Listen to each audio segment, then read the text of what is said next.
So I got this question the other day of what happens when we go unconscious?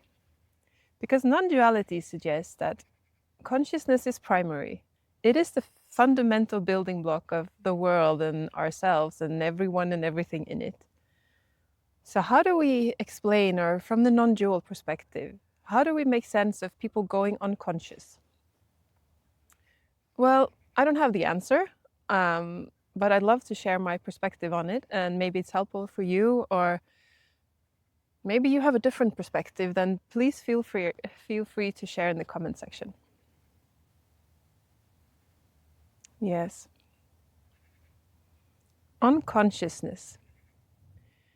Well, usually when we talk about unconsciousness, we talk about it from the outside. We observe someone else being unconscious.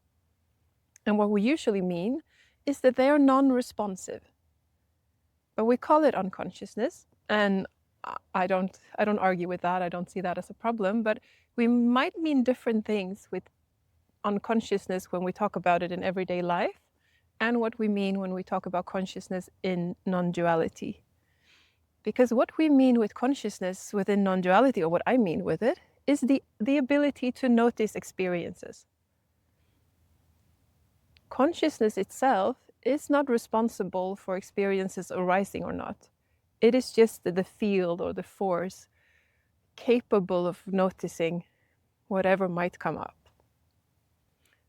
And the thing that is kind of in charge of creating experiences is the mind.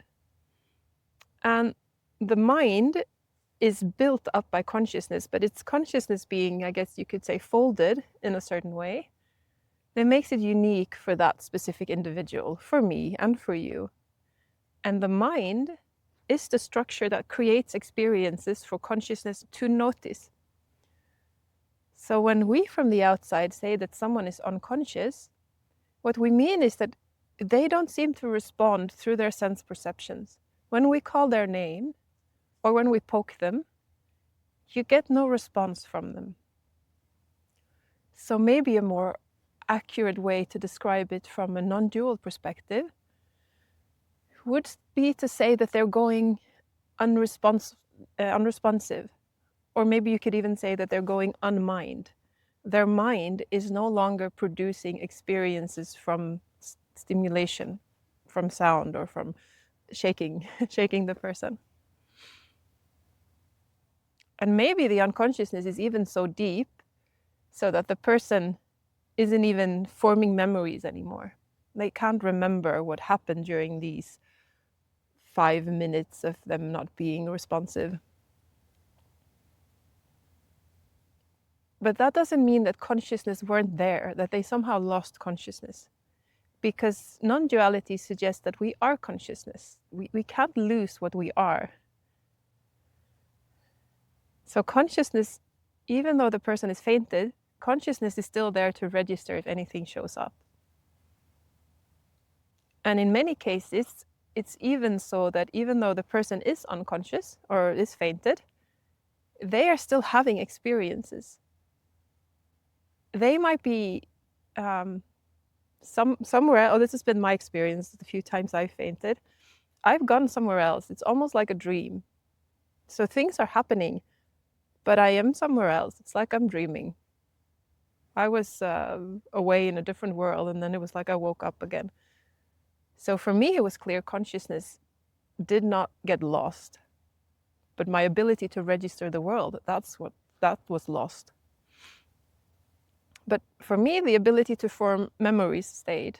And it's not necessarily that's the case. We can even lose the ability to form memories.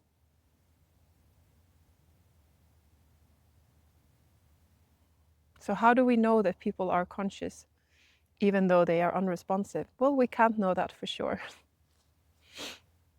At least not up until now.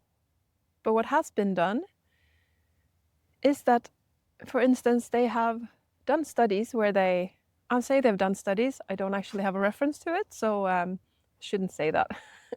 If you want to, you could probably find them with some search on Google, and I could as well, but I'm not going to do that. I'm not presenting evidence. I present a perspective, and it's up to you whether that is something that enriches your worldview or if it doesn't align. So the thing that they did was that they woke people up when they had they registered their brain waves, and they weren't exhibiting the normal brain waves that happens when you are dreaming. So they were in deep sleep, and that's where dreaming doesn't occur. So they woke them up and asked, did you experience nothing? Were you not there? And almost everyone says that, no, I was there. I was having some kind of weird sensations, like something was being noticed. So in fact, even in deep sleep, there seems to be experiences occurring, even though when we wake up, we don't remember them anymore.